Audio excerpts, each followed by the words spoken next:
Right, mubvunzo wangu wekutanga ndewekuti zvinoshanda here? Munhu wese ari kuzviziva iko zvinezvi kuti mukomana anoitwa Advocate Fulcrum kana kuti Thabani Mpofu uyo lawyer ari kumbomirira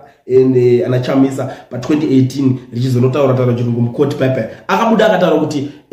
vasanyatwe nditsamba ndikuise ndiri kuda kuti mu withdraw statement renyu ndikukupa mazuva 7 days dzakadarika nezuro.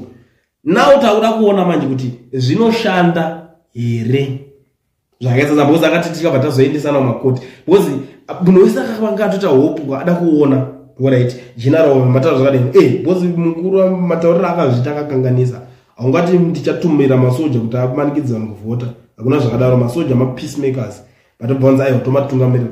tichamaudza kuti vanenge vachimanikidza apa ndiye mukuru wacho masoja wacho you see ndo imwe nyaya yakanetsa pepe but iko zvinezvi mazuva acho akwana manje toda kumboona kuti general wacho vachabvuma here kuita zvakataurwa kunzi vaite because vakanzi vanofanira kuwithdraw statement ravo ravakataura hameno mune Zimbabwe kuti munoona sei nyaya payaveko zvinezvi. Do you think kuti zvingashanda here apa kana kuti zvingaita effect here zvoda kuti kana Thabani Mpofu kana kuti ada kutry kuexperimenta on something hameno munoona sei nyaya kwaMpofu guys?